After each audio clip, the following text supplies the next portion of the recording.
Si es tan amable, por favor, volvamos de nuevo al Evangelio de Mateo, ahí es donde nos encontramos.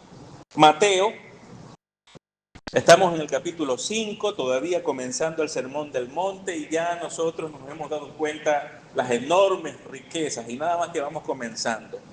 Van solamente con hoy 8 versículos estudiados del Sermón del Monte y eso ha sido riqueza tras riqueza que ha alimentado nuestras almas para seguir viviendo para la gloria y la honra del Señor. 8 versículos y cuánto gozo nosotros hemos podido observar en estas verdades. Y todavía falta bastante que recorrer solo con el Sermón del Monte. El Sermón del Monte termina con el capítulo 7, apenas vamos comenzando. Pero ha sido mucho lo que el Señor nos ha dado a través de estos versículos y agradecemos por eso.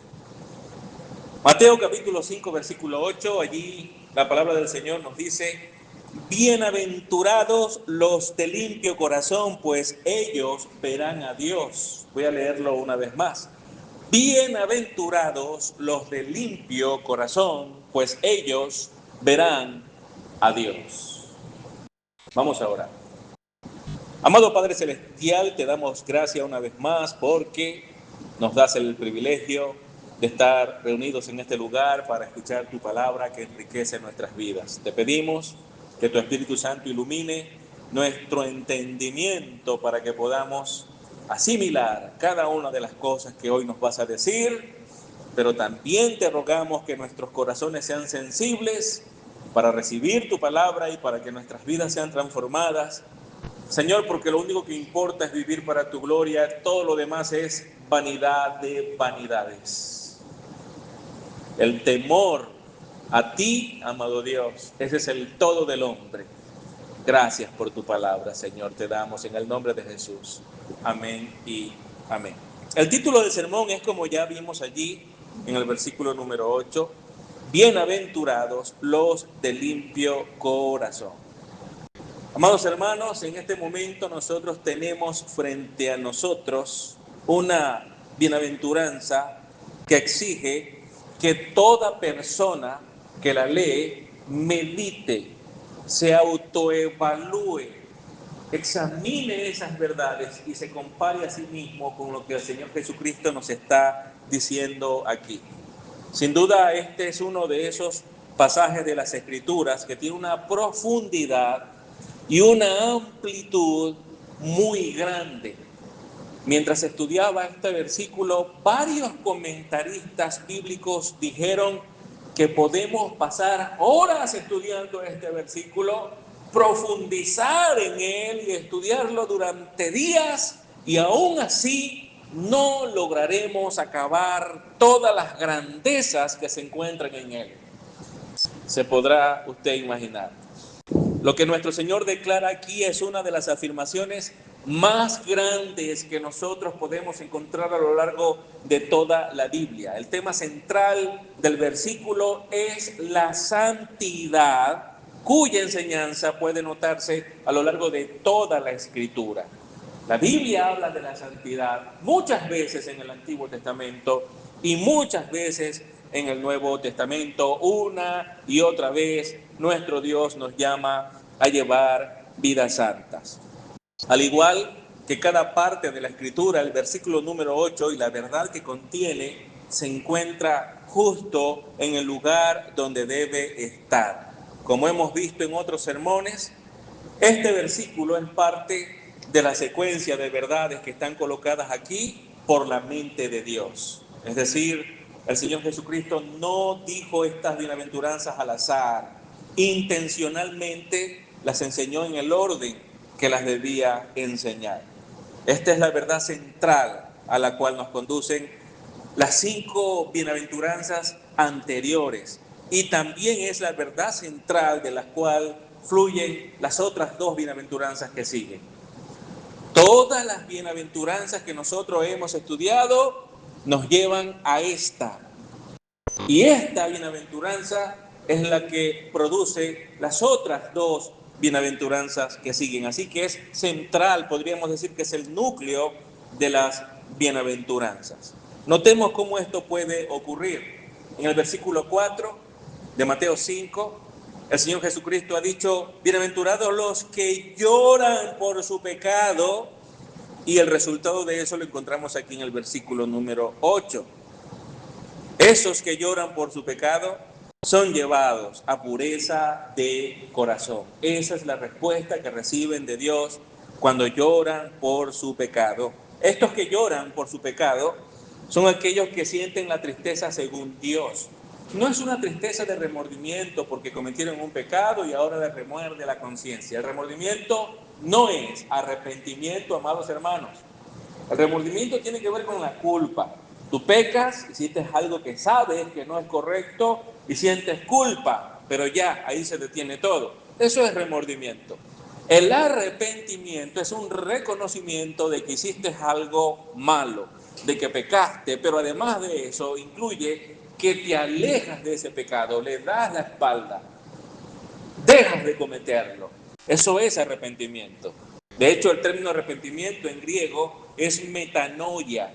Y metanoia tiene que ver con un cambio de actitud o un cambio de mente. Podría entenderse como un giro de 180 grados, donde tú le das la espalda al pecado, pero quedas de frente ahora a Cristo, donde tú tomas la decisión radical de no servir más al pecado y rendir tu vida al señorío de Cristo. La tristeza, según Dios, es el llanto de un arrepentimiento sincero, que confiesa su pecado delante de Dios y de la mano con ese arrepentimiento se ejerce fe en Cristo para salvación, y el resultado de eso es que el Señor nos da corazones puros. Corazones puros. Podríamos decir que las personas de corazón puro son aquellas personas que entonces, habiendo escuchado el Evangelio, reconocieron sus pecados, se arrepintieron realmente, pusieron su fe en el Señor, sus pecados fueron perdonados, se les imputó la justicia de Cristo y ahora son salvos y se les ha dado un nuevo corazón para que tengan afectos por Cristo, para que deseen vivir para la gloria y la honra del Señor. Eso describe a los puros de corazón.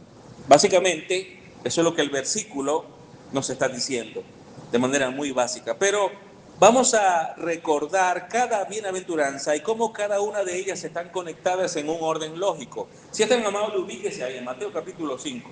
Y vamos mirando cada versículo. Y sígame, por favor, en estos versículos de Mateo capítulo 5. Note, primero el versículo 3 nos habla de los pobres en espíritu. Bienaventurados los pobres en espíritu, versículo 3. Estos son aquellos que reconocen su bancarrota espiritual, pero reconocen también su incapacidad para salvarse a sí mismos. Esto los lleva a ellos a llorar por su pecado, versículo 4, y por eso son también bienaventurados. Son bienaventurados porque lloran por su pecado. Bienaventurados los que lloran por su pecado y se arrepienten, ponen su fe en la persona de Cristo, rindiendo a Él su voluntad, es decir, sujetándose a la voluntad santa del Señor Jesucristo, y por eso son mansos, versículo 5. Pobres en espíritu, reconocieron su bancarrota espiritual, lloraron por su condición, se arrepintieron realmente y poniendo su fe en Cristo, se sujetaron al señorío de Cristo y esto los hace mansos. Versículo 5. ¿Ve cómo cada bienaventuranza resulta en la siguiente? Repito, cada bienaventuranza trae como resultado la siguiente. Ahora seguimos, porque estando bajo el control de Cristo, es decir, siendo mansos, entonces ahora tienen hambre y sed de justicia porque ya han reconocido su pecado, ya no quieren vivir más en el pecado, ahora desean vivir en la justicia de Dios, desean la justicia de Dios, versículo 6, hambre y sed de justicia.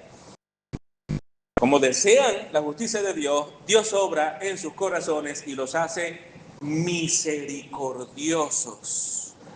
Dios a través de su Espíritu Santo viene y les imparte misericordia, porque son personas que reciben la misericordia de Dios, y como resultado de todo esto, el resultado de todo lo que hemos visto en cada uno de estos versículos del 3 al versículo 7, es que Dios perdona sus pecados limpiando sus corazones. Esto es la regeneración, el nuevo nacimiento. Dios les imparte un nuevo corazón para que deseen honrarlo, para que deseen vivir para su gloria, para que deseen aplicar a sus vidas los principios de la palabra de Dios.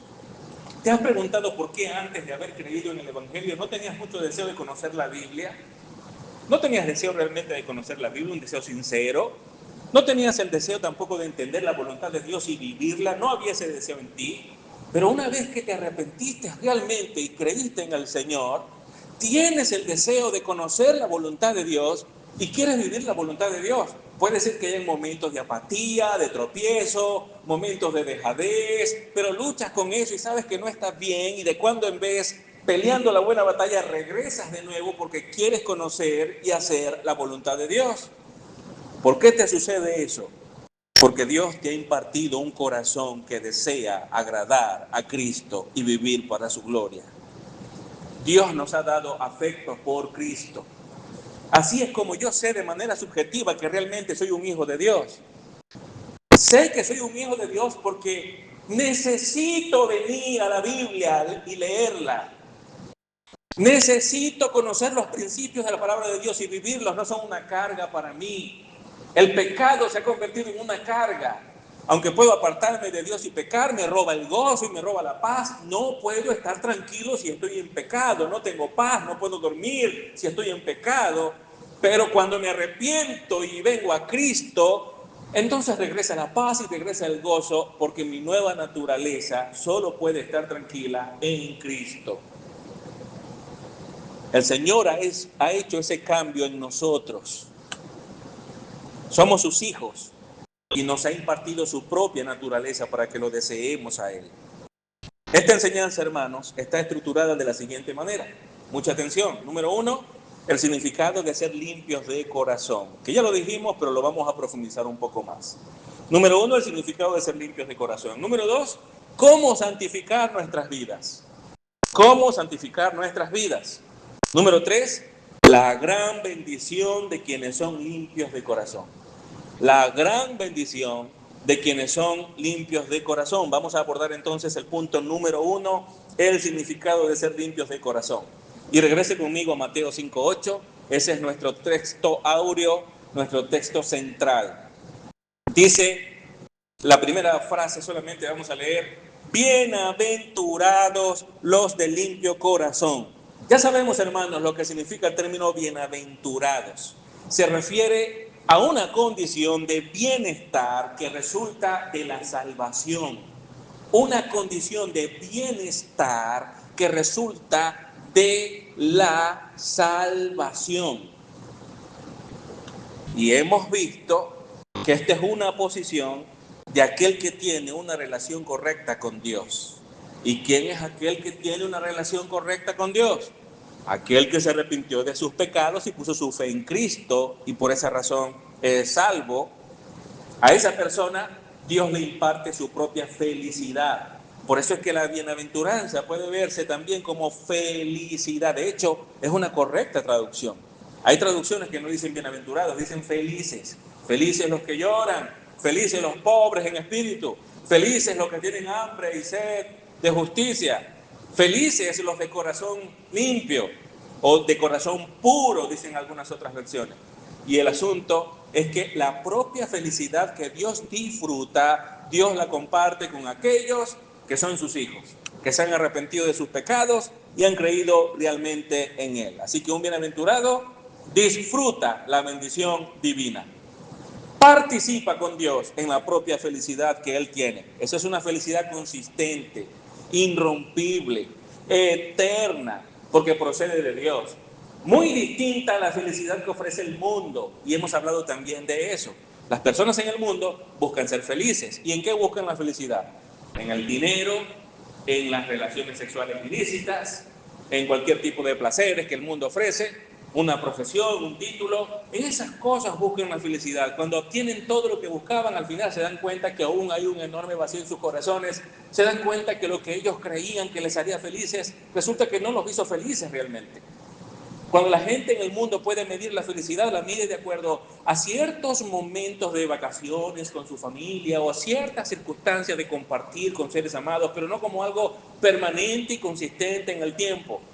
Ese tipo de felicidad solamente podemos encontrarla en Dios. Es en Dios que nosotros podemos ser completa y verdaderamente felices. Sin Dios no podemos acceder a esa felicidad. Ahora bien, un término importante que nosotros encontramos allí en el versículo 8 es el término corazón. ¿A qué se estará refiriendo? Corazón limpio. Algunas personas quizás digan, ¿será que el corazón, ese que tenemos aquí bombeando, se le echa una buena enjuagada, una buena lavada a ese corazón? Hermanos, ese no es el significado bíblico de corazón. El término corazón se traduce del griego cardia, y de esa palabra es que se deriva el término que nosotros conocemos como cardio. Usted sabe que a los jóvenes en el liceo, cada vez que usted los va a escribir, le piden ¿qué? El cardiovascular. Bueno, el término cardio viene de esa palabra cardia en griego, que se traduce como corazón. A lo largo de todas las Sagradas Escrituras, el término corazón se usa de forma metafórica, no literal. No literal, no es así que se mira el término corazón. El término corazón en las Escrituras representa el ser interior. ¿Quiénes somos nosotros interiormente? Ese es el corazón. Y déjeme decirle esto, usted es quien es realmente interior, en el interior. No lo que usted aparenta ser. La gente quiere aparentar ser muchas cosas, pero nosotros somos lo que somos aquí, en nuestro corazón.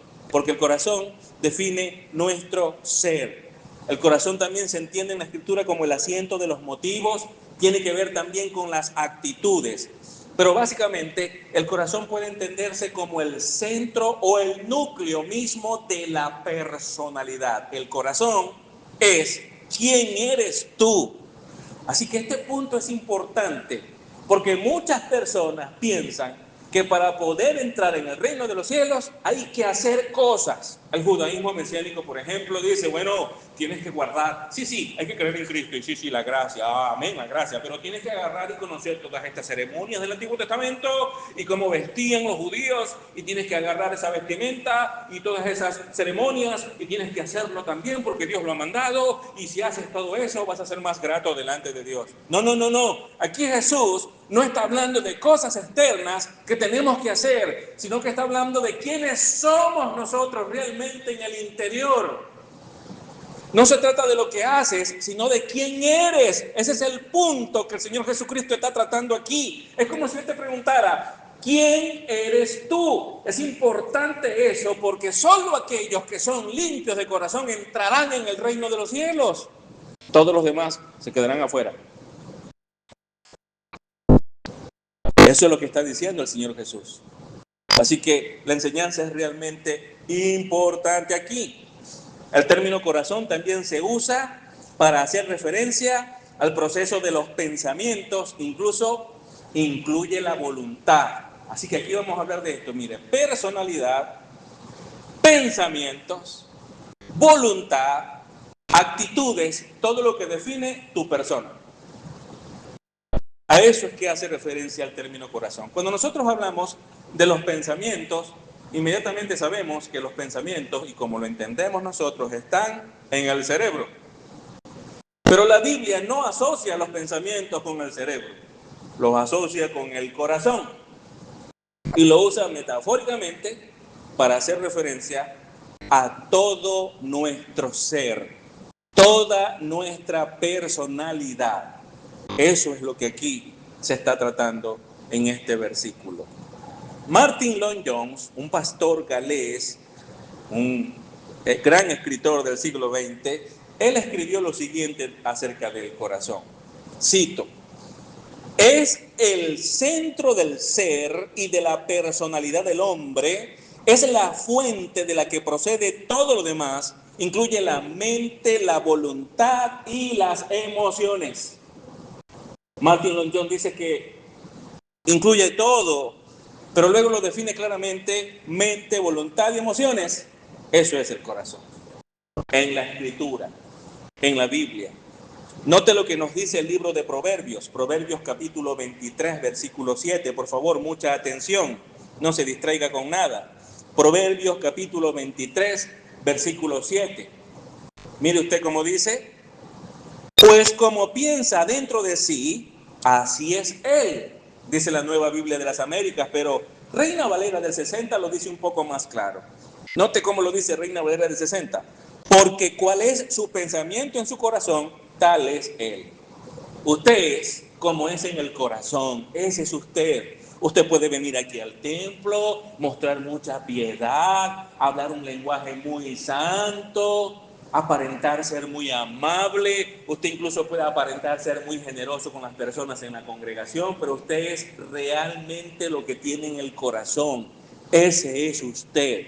Y algunas veces cuando vienen los momentos difíciles de la vida y del corazón de usted sale amargura, es porque ese es usted, un amargado.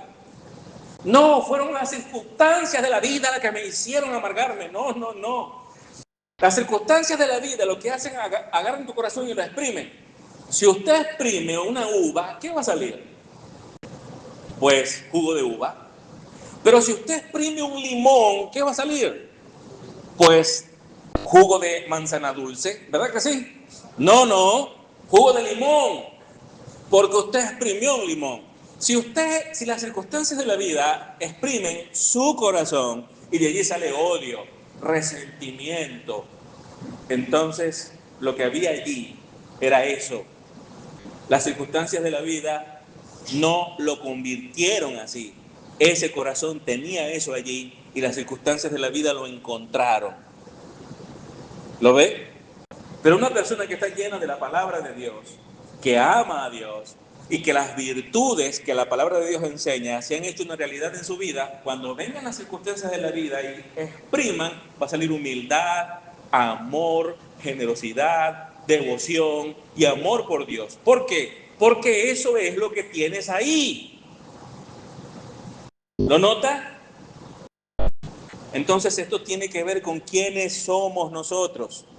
Así como pensamos en el corazón, ese es el que nosotros somos. No aquel que queremos que los demás piensen que somos. Hoy las personas viven tan interesados en la reputación. ¿Qué es la reputación? La reputación es lo que otros piensan que yo soy. Entonces la gente no le importa realmente quiénes son en realidad. Lo importante es lo que los demás piensan que él es. Eso es lo que le interesa. Y por eso es que usted ve a las familias, por ejemplo, que se han ido a otro país, o incluso también los que viven aquí, pero ha sucedido mucho con los que se han ido a otro país, ha pasado más, desde mi experiencia ha sido así.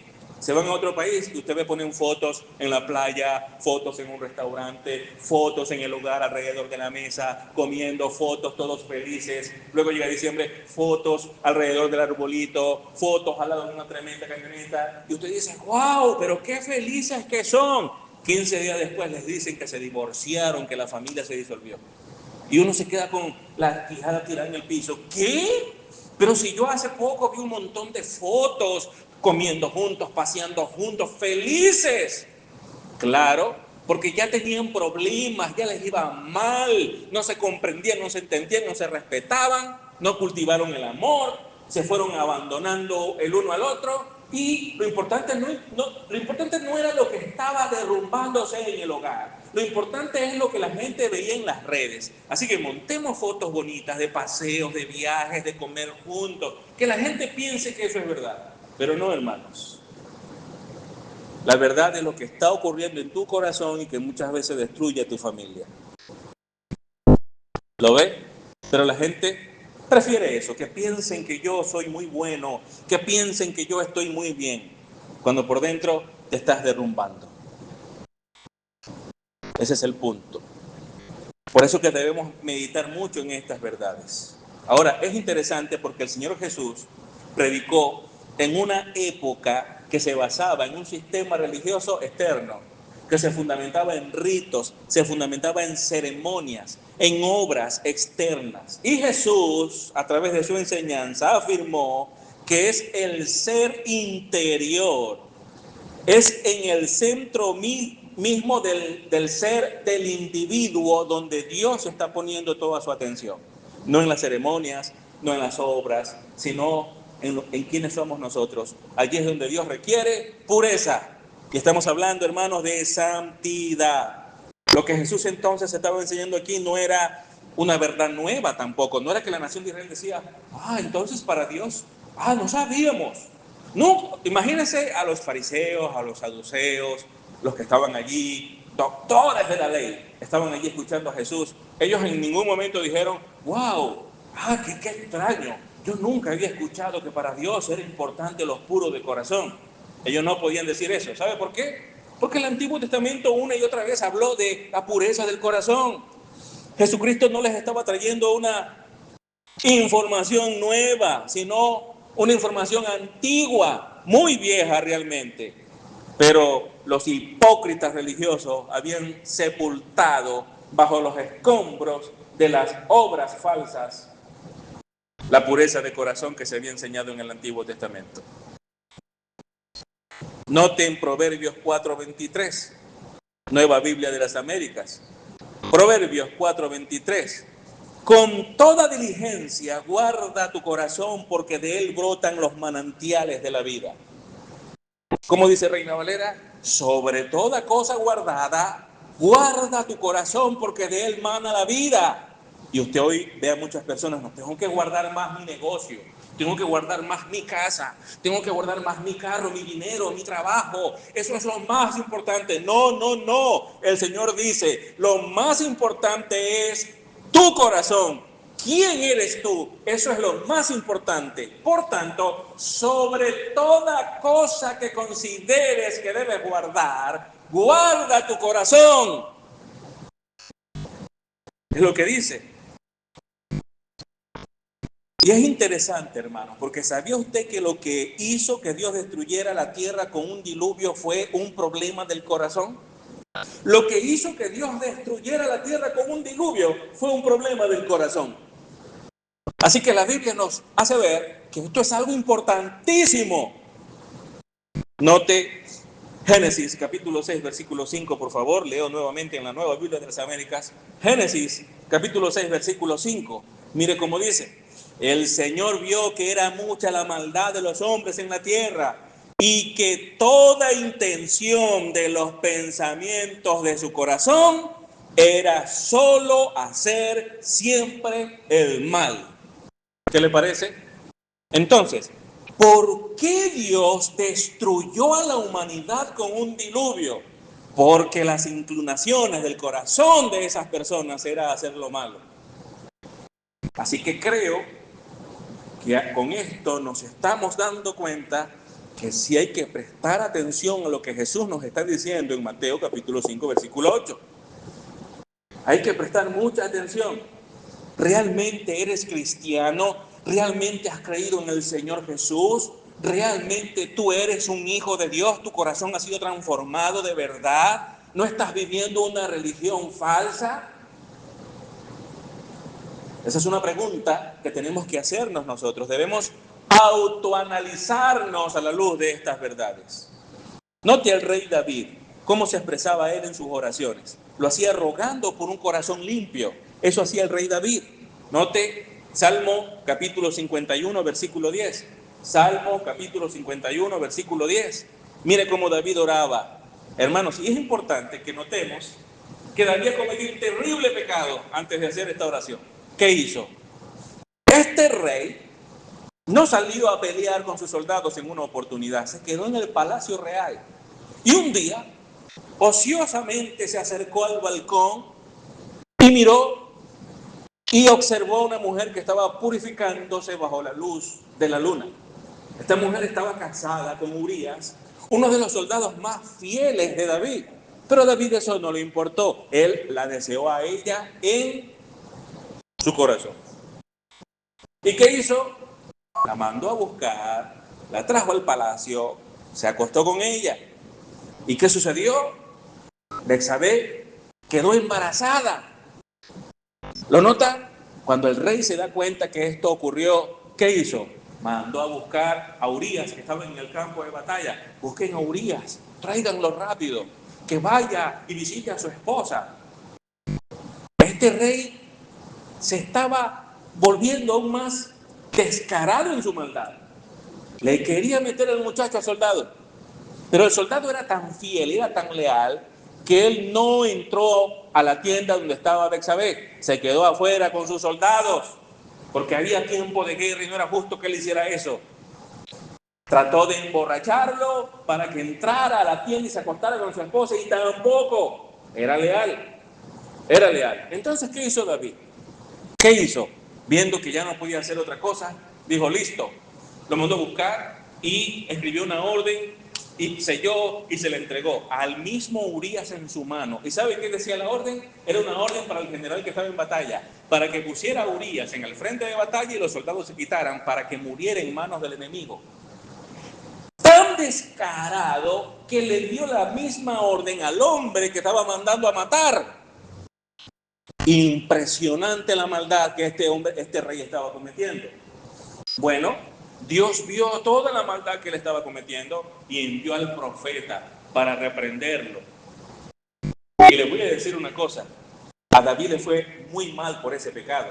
Si usted sigue leyendo la historia, las consecuencias que David tuvo que enfrentar, él y su familia, por ese pecado fueron terribles, fueron lamentables. Y sería bueno que las leyera y se dé cuenta usted lo terrible que es pecar y el daño que puede hacernos al que peca y a las personas que están a su alrededor. Y se ve ese ejemplo en David. Pero el profeta fue y reprendió a David. Pero David, en lugar de volverse soberbio como muchos en las iglesias hoy, que cuando pecan y los disciplinan, se molestan porque tienen que disciplinarme, porque tienen que hacerlo, y se molestan y hablan mal de todo el que pueden hablar. David no hizo eso. David se humilló ante la presencia del Señor, y el Salmo 51 es la oración de David pidiendo perdón por su pecado, humillándose ante Dios. ¿Lo ve? Entonces vamos, habiendo entendido eso, leamos estas palabras del versículo 10 solamente del Salmo 51. Salmo 51, 10. David arrepentido le dice a Dios: crea en mí, oh Dios, ¿qué cosa? Un corazón limpio y renueva un espíritu recto dentro de mí. Él sabía que en su corazón había hecho lo malo y estaba pidiéndole a Dios que lo limpiara, que le diera un espíritu recto, que creara dentro de él un corazón limpio. Y esa tiene que ser nuestra oración, hermanos. ¿Sabe algo? Muchas veces oramos por: ay, pastor, hay que orar por fulano de tal que está enfermo. Hay que orar por siempre que es una enfermedad. Y en verdad eso pasa mucho en las iglesias. Si se trata de una enfermedad, todo el mundo quiere que ore. O de un trabajo: pastor, porque mi esposo ahora parece que le van a proponer un trabajo, para que estén orando por mi esposo y por su trabajo. Y a veces los esposos no son ni cristianos. ¿Cuándo has pedido por la conversión de tu esposo? Hermanos, miren, les voy a pedir que estén orando para que mi esposo se arrepienta de sus pecados, cree en el Señor Jesús y sea salvo. Eso es más importante que orar por una enfermedad, y es mucho más importante que orar por un trabajo. Pero como para nosotros muchas veces es más importante ser sano de una enfermedad y mucho más importante conseguir un trabajo, y no nos preocupamos tanto por cómo está nuestro corazón delante de Dios. Y este es el llamado que la Biblia nos hace una y otra vez. En el Salmo 73, versículo 1, es Asaf también quien escribe unas palabras a las que debemos prestar atención. Salmo 73, 1, mire cómo dice: ciertamente Dios es bueno para con Israel, para con los puros de corazón. Aclara. Por supuesto, Dios bendice y comparte su propia felicidad con aquellos que son puros de corazón, aquellos que se arrepintieron de sus pecados y creen en Jesús y por tanto son salvos. Toda bendición en Cristo Jesús es para esas personas. Y aquí es importante que comprendamos esto, hermanos. ¿Quiénes al morir van a ir al cielo? Mire, hay dos lugares a donde las personas van cuando mueren. Presta atención aquí porque esto es importante para usted, no se distraiga. Hay dos lugares a donde las personas van cuando mueren: el cielo o el infierno. El cielo o el infierno. El infierno es tan real como el cielo. Pero si usted se muere sin arrepentirse de sus pecados y poner su fe en la persona de Cristo, usted no va a ir al cielo. No importa cuántas obras buenas usted crea que hizo. No importa si en la sociedad usted se convirtió en el ejemplo a seguir para todos aquellos que lo conocieron. Eso no importa. El único medio de salvación es la fe en Cristo. Y si usted no se arrepiente y no pone su fe en Cristo, al morir, usted no va a ir al cielo. Usted va a ir al infierno. Solo aquellos que son limpios de corazón van al cielo. Y los limpios de corazón son los que se arrepienten y creen en Jesucristo. Y se convierte el Señor en el Señor de sus vidas. Le sirven, le obedecen, viven para su gloria. Ahora te pregunto, ¿tú estás en Cristo Tú dices, bueno, yo creo que sí, aunque ni me congrego, ni leo la Biblia, ni oro. Y a veces cuando me acuerdo, por alguna razón voy a la iglesia, pero en verdad no me congrego en ninguna parte, pero yo creo que yo soy cristiano. Bueno, no hay ninguna razón para creer que eres cristiano si vives así. Si vives así, hay muchas razones para creer que tú no has creído en el Señor Jesús.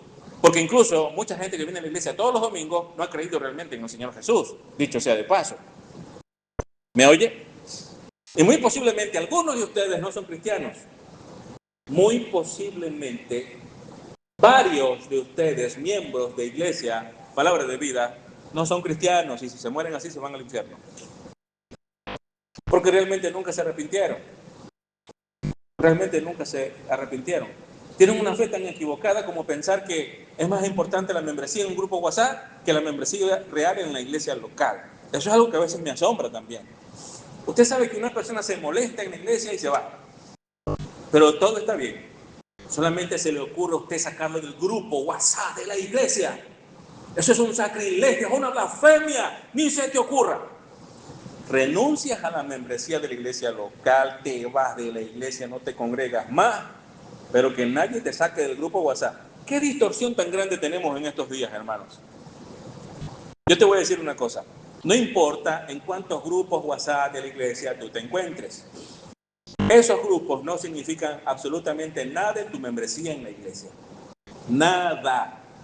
Tú puedes estar en un grupo WhatsApp o no estarlo. Eso no tiene nada que ver con tu membresía en la iglesia. Escúchame bien. Nada. Así como el hecho de que te congregues en una iglesia no tiene nada que ver con la certeza de que tú realmente eres salvo. Los que son realmente salvos se congregan porque tienen necesidad de hacerlo. Pero no todo el que se congrega cada domingo fielmente es realmente salvo. ¿Lo ve? Así que debemos evaluarnos todo el tiempo, evaluar nuestro corazón con sinceridad. A veces lo que queremos es aparentar que somos muy maduros. Y llegamos a la iglesia y queremos hablar con un líder y queremos hablar con el otro y mostrarle que somos muy maduros. Estuve leyendo la Biblia, mira, hice este estudio bíblico, te lo voy a pasar para que lo escuches y envían el estudio bíblico por WhatsApp, porque quieren impresionar a un líder o al otro o al pastor. ¿Cómo está tu corazón realmente? Cuando eres tentado, ¿cómo respondes a la tentación ahí cuando los líderes de la iglesia no te ven? ¿Qué haces? ¿Te abrazas con el pecado y te revuelcas en él y no te importa? Bueno, puedes tener mucho conocimiento bíblico y de repente puedes enseñar muy bien, pero el Espíritu Santo de Dios no está en ti. Porque una persona que tiene el Espíritu Santo no puede simplemente lanzarse al pecado y revolcarse en él y no sentir nada, hermanos. Un verdadero cristiano pelea duro contra el pecado. Puede ser que caiga en tentación, pero no sin antes haber tenido una batalla fuerte, sin cuartel, contra el pecado. Y si llegó a ceder y cayó en pecado, se va a poner muy triste y correrá a la presencia del Señor y pedirá perdón, porque tiene un corazón transformado. Esa es la verdadera vida cristiana, amados hermanos. Note incluso al profeta Jeremías. Si es tan amable, vaya conmigo por favor a Jeremías capítulo 17. Mire el versículo 9 y versículo 10. Jeremías capítulo 17, versículo 9 y versículo 10. Estos dos versículos nos muestran algo tan importante. Jeremías dice, más engañoso que todo es el corazón y sin remedio, ¿quién lo comprenderá? Este es el corazón de la persona impía, aquel que no ha creído en el Señor. Pero mire cómo dice en el versículo 10. Yo, el Señor, escudriño el corazón, pruebo los pensamientos. Es lo mismo. Es como decir lo mismo de dos maneras distintas. Escudriño el corazón, pruebo los pensamientos, para dar a cada uno según sus caminos, según el fruto de sus obras. Las obras que son el resultado de un corazón que bien es puro o es impío. Y al Señor no lo podemos engañar.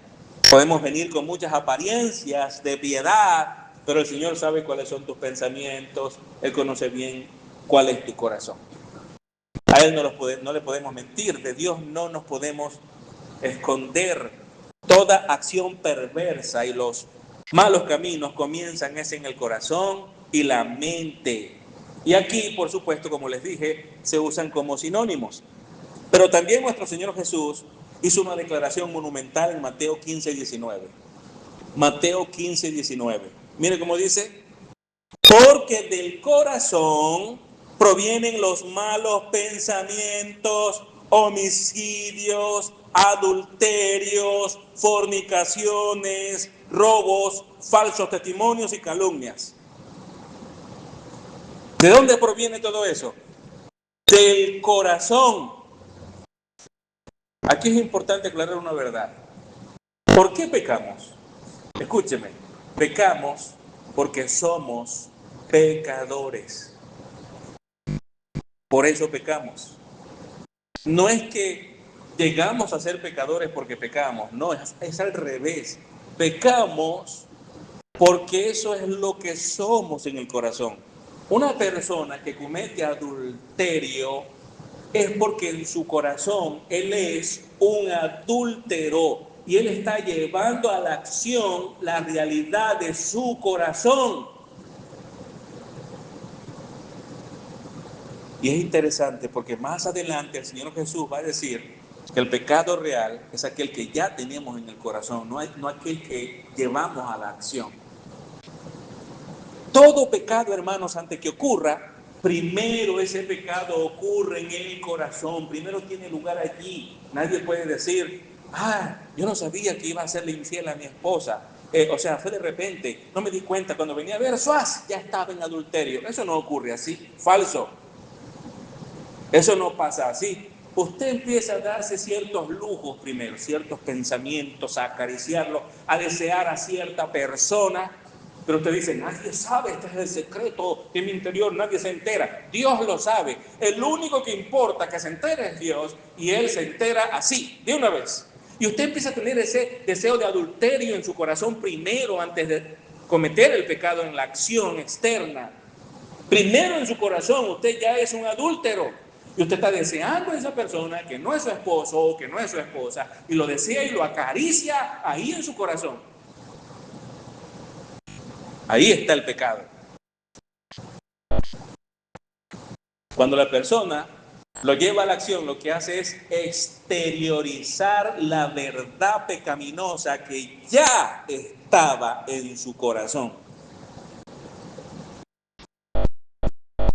Por eso es importante que corrijamos el terrible error de algunos que piensan, bueno, mientras no lo haga no hay problema. Mientras no lo haga no tengo de qué arrepentirme, así que puedo acariciar todos los pecados que yo quiera en mi mente. Lo importante es que no lleve eso nunca a la acción. Serán pasiones, fuego ardiente dentro de mí, pero más nada. Hermanos, eso es pecado. Porque ahí es donde nace la acción. Es allí donde tenemos que librar la batalla. Por eso dice, limpios de corazón. Repito, porque del corazón, dijo el Señor Jesús, provienen los malos pensamientos, homicidios, adulterios, fornicaciones, robos, falsos testimonios y calumnias. Como el que mató a alguien, el homicida. El que mata a alguien, primero odió en su corazón a esa persona. Y ahí está el asesinato. Una persona comete pecado cuando quiere cometerlo, sea que alguna vez lo lleve a cabo o no. En el momento que deseó hacerlo, en ese momento cometió pecado. Regresemos a Mateo 5:8. Regresemos de nuevo allí. Note, bienaventurados ¿quiénes? Los de limpio corazón.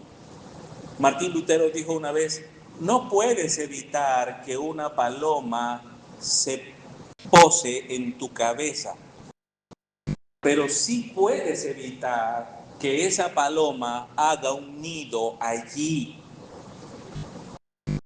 ¿Se da cuenta? El deseo pecaminoso puede llegar en algún momento en tu corazón, pero si lo acaricias, ya es una decisión que tú tomaste.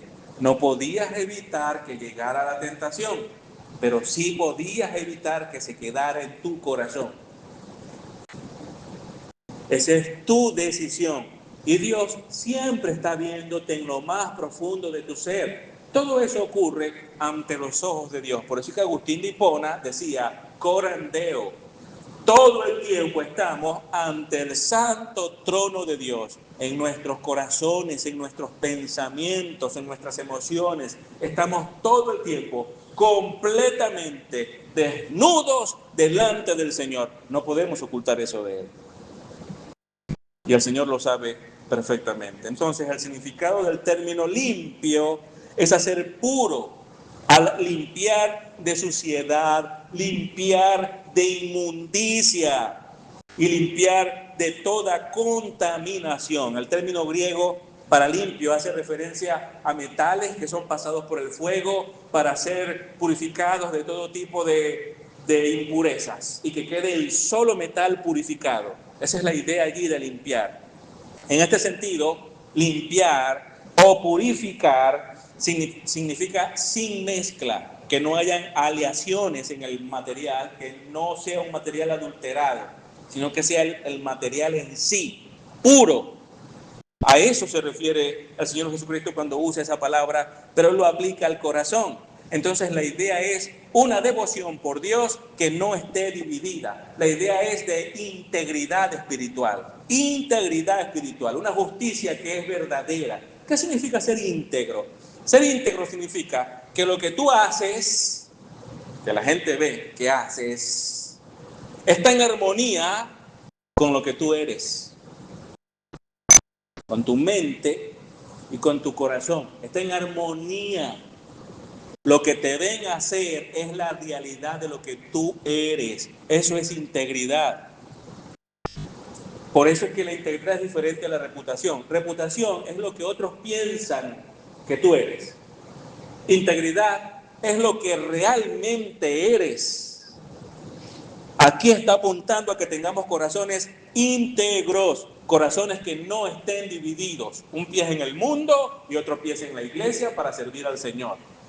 Un pie abrazándose y coqueteando con el pecado y otro pie en la iglesia para vivir para la gloria y la honra del Señor. Eso no es un corazón puro. Eso es falsedad, es hipocresía, es un corazón dividido. Personas con corazones divididos o de doble ánimo, ese tipo de personas han plagado la iglesia y han causado divisiones y muchos problemas. ¿Quiénes son estos? Las personas que quieren estar en la iglesia y servir a Dios, pero también quieren los placeres que el mundo ofrece y están en el mundo también. Un pie en el mundo y un pie en la iglesia. Jesús simplemente dijo que esto no es posible. No es posible. Tú no puedes tener un corazón para Dios y un corazón para el mundo. Eso no lo acepta el Señor. Note, Mateo 6:24. Mateo 6:24, por favor. Mire cómo dice. Nadie puede servir a dos señores, porque o aborrecerá a uno y amará al otro, o apreciará a uno y despreciará al otro. Ustedes no pueden servir a Dios y a las riquezas. Así que el mismo Señor Jesús nos está diciendo que no es posible. O estás en el mundo o estás en Cristo, pero no puedes estar al mismo tiempo en los dos. No se puede. Santiago nos enseña la misma verdad, pero lo hace con otras palabras. Note Santiago 4:4. Santiago capítulo 4, versículo 4. Misma verdad, pero con otras palabras. Mire cómo dice Santiago. Oh almas adúlteras, ¿no saben ustedes que la amistad del mundo es enemistad hacia Dios? Por tanto, el que quiere ser amigo del mundo se constituye enemigo de Dios. Así que aquellos que tenían la idea de, bueno, yo me voy al mundo, tengo ciertos lujos del mundo y placeres del mundo y que nadie sepa y nadie se entere, y luego voy a la iglesia y llego con mi cara piadosa y mis actitudes generosas para que los hermanos crean, y así estoy bien con Dios y bien conmigo mismo y el mundo. Eso no se vale, no funciona así. Es un corazón que no esté dividido, es un corazón que esté consagrado por entero para Dios. Escúchame bien, te lo voy a decir más sencillo. Mira, Dios quiere todo tu corazón, no la mitad. No un cuarto de tu corazón. No 3/4 de tu corazón, no. Dios quiere todo tu corazón o nada. ¿Le entregas todo tu corazón a Dios o nada? Dios quiere todos tus pensamientos, quiere todas tus emociones, quiere todo tu ser. Que se lo entregues, que se lo rindas a Él.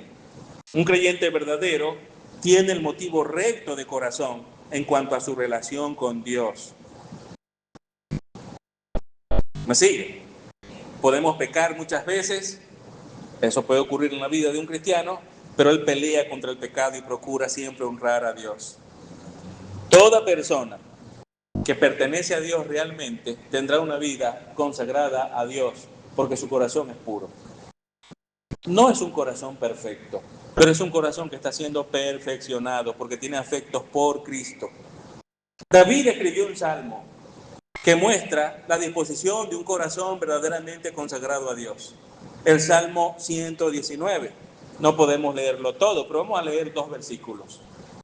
El versículo 10 y el versículo 11. Salmo 119, versículo 10 y versículo 11. Miren lo que David escribió. Él puso: con todo mi corazón te he buscado, no dejes que me desvíe de tus mandamientos. Ese es el versículo 10. ¿Cómo buscaba David a Dios? ¿Con la mitad de su corazón? ¿Con la tercera parte de su corazón? A la mitad del corazón, porque la otra mitad la tengo en el mundo. No, David buscaba sinceramente a Dios. ¿Por qué? Porque era una búsqueda sincera. ¿Por qué? Porque lo buscaba con todo su corazón. Eso hacía David. Y nota el versículo 11. En mi corazón he atesorado tu palabra para no pecar contra ti. Así que, ¿dónde era atesorada la palabra de Dios en David? En su corazón, allí en el núcleo mismo de su personalidad.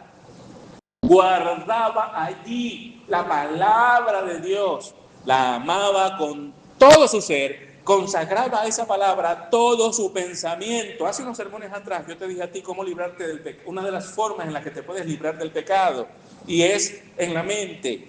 Llena tu mente de la palabra de Dios y no de las influencias del mundo. Y esto hacía David, guardar en su corazón la palabra de Dios. Asimilar la palabra de Dios, amados hermanos, es una herramienta poderosa en contra del pecado. Por eso es que es importante leerla, comprenderla, asimilarla, practicarla en tu vida. Te protege en contra de las acechanzas del diablo, las influencias del mundo y las pasiones de la carne. El conocimiento correcto de la palabra de Dios. Pero cuando amamos a Dios, procuramos que nuestra mente, nuestra voluntad, nuestras emociones estén rendidas a Él. ¿Eso ocurre en tu vida? ¿Eso ocurre en tu vida? Hermanos, mira, sé sincero contigo mismo. ¿Por qué vienes a la iglesia? ¿Por qué? Bueno, lo que pasa es que tengo buenos amigos aquí, la paso bien con ellos. Eso es un motivo pecaminoso.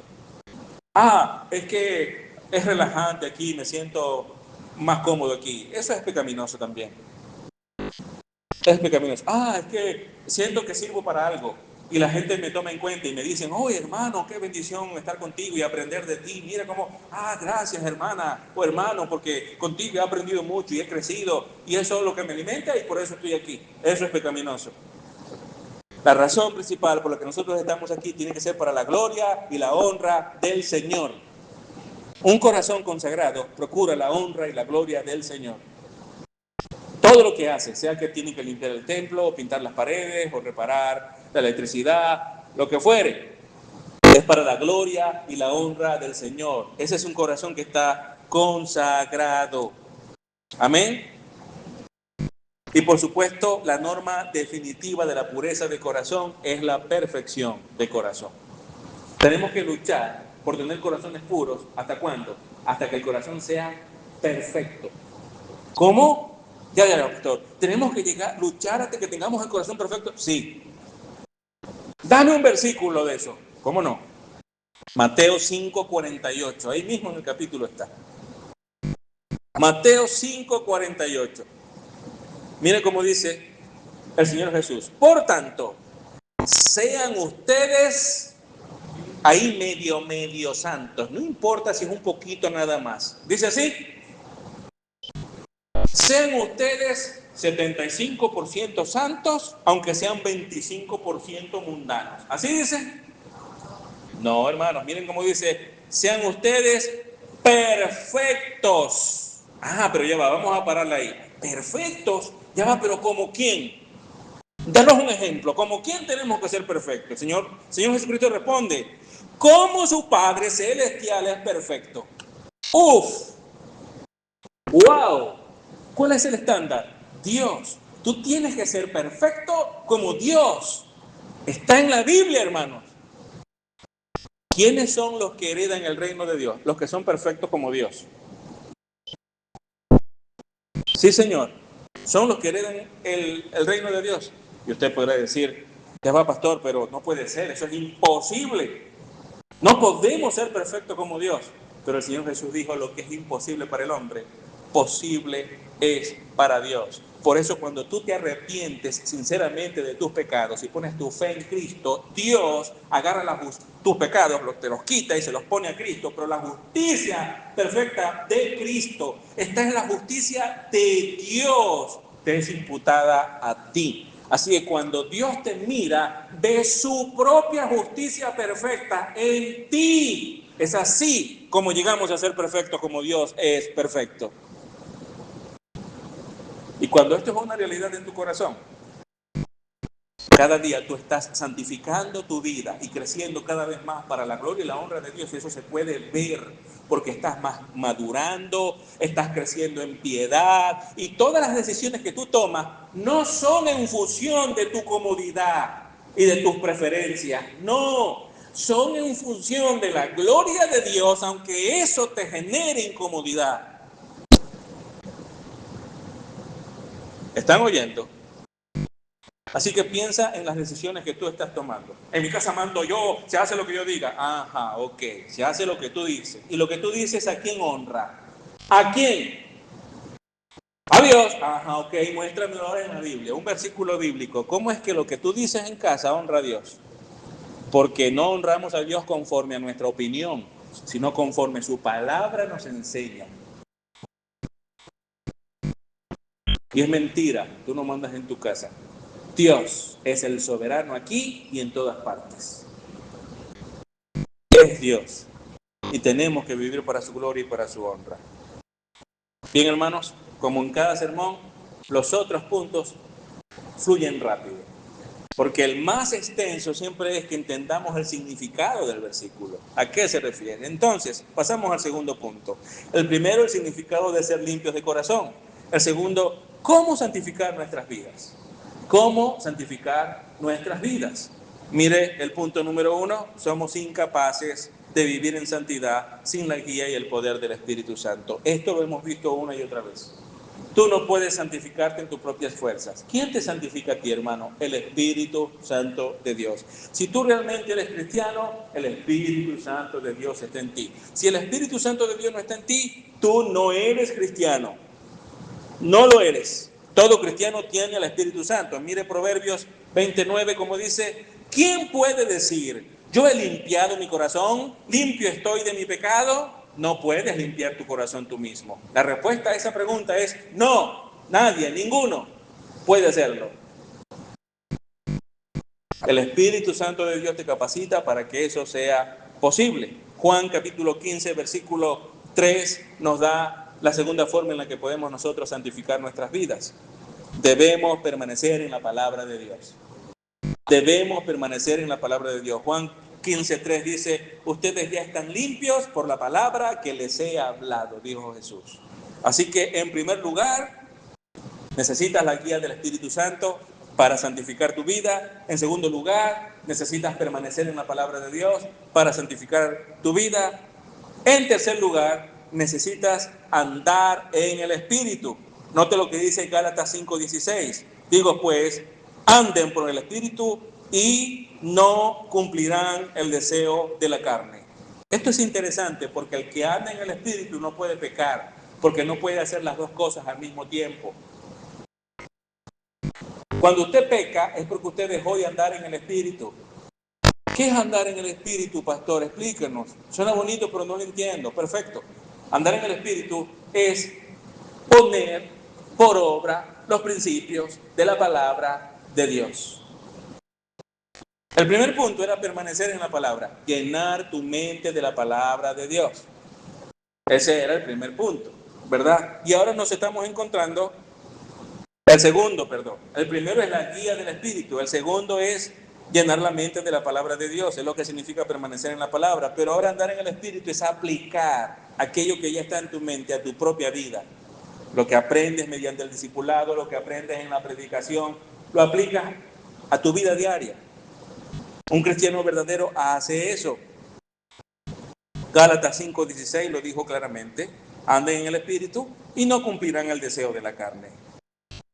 No puedes santificar tu vida y pecar al mismo tiempo. No puedes obedecer la palabra y no obedecerla al mismo tiempo. Mientras estés luchando por obedecer la palabra y estés obedeciéndola, te estarás alejando cada vez más del pecado. Eso es santificar tu vida. Y número 4, orar. Tenemos que orar porque no podemos ser fortalecidos en la vida espiritual si no tenemos comunión con Dios. Efesios 6:18. Efesios 6:18. Con toda oración y súplica, oren en todo tiempo en el Espíritu, y así velen con toda perseverancia y súplica por todos los santos. Así que vamos a recapitular entonces este punto. ¿Cómo santificamos nuestra vida? Número 1, necesitas la guía del Espíritu Santo. Número 2, necesitas permanecer en la palabra de Dios. Número 3, necesitas andar en el Espíritu. Y número 4, necesitas dedicarte a la oración. Esos son recursos de la gracia que debes usar a diario para que tu vida sea santificada. Pero ¿saben una cosa? Muchos de ustedes toman nota y cuando cierren el cuaderno nunca más lo vuelven a abrir en esa página. Y se acuerdan de estos puntos mientras me están escuchando, y cuando crucen esa puerta se les va a olvidar. Muchos de ustedes, despierten, hermanos, pongan los pies sobre la tierra.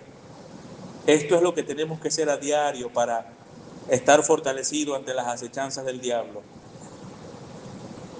Recapitulamos entonces lo que hemos visto hasta ahora. Número 1, el significado de ser limpios de corazón. Sabemos que hace referencia a la santidad.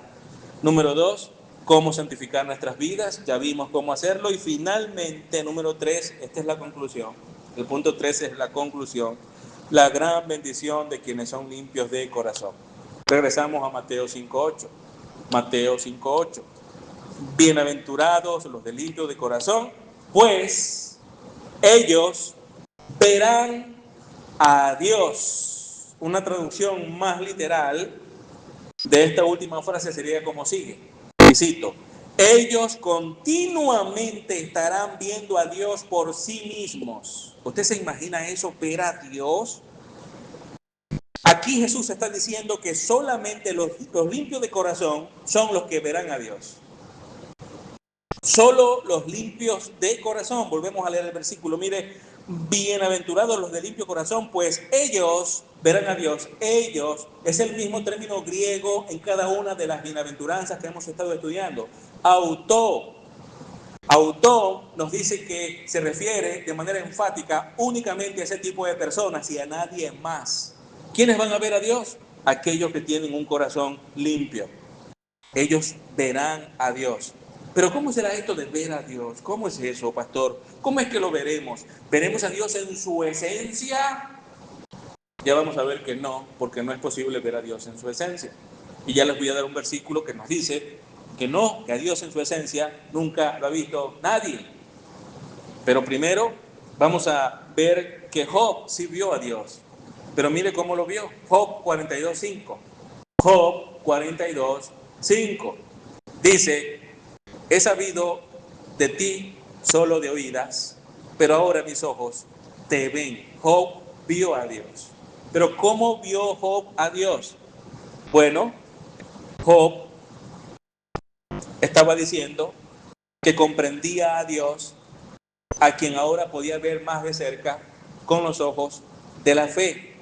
Nunca antes había comprendido tanto la grandeza de Dios, la majestad de Dios, la soberanía de Dios, el amor de Dios, la bondad de Dios, la misericordia de Dios, la fidelidad de Dios. Nunca la había podido contemplar tanto como en ese momento, después de haber pasado todas las circunstancias terribles que él enfrentó. Él tuvo un conocimiento de Dios más profundo y por eso con los ojos de la fe él pudo decir: ahora mis ojos te ven.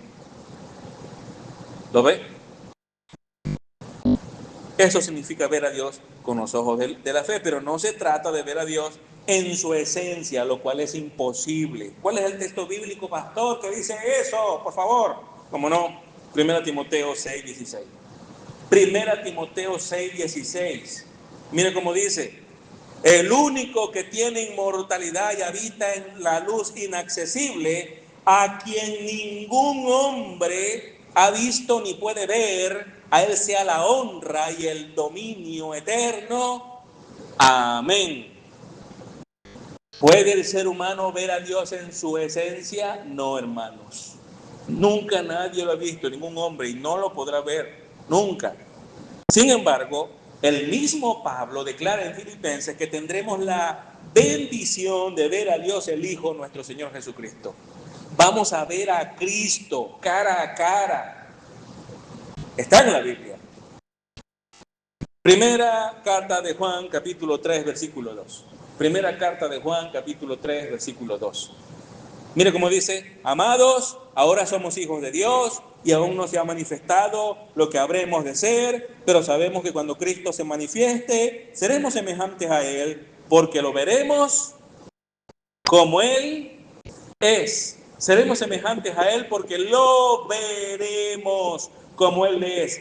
Vamos a ver a Cristo con toda su gloria. Cuando seamos vestidos con esa misma gloria, estaremos en su presencia. ¿Quiénes van a ver a Cristo en toda su gloria?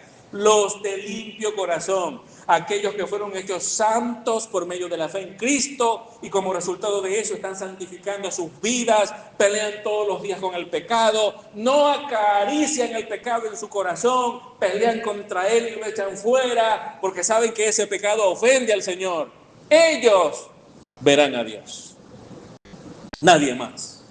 Solo y nada más que los de limpio corazón podrán ver a Dios.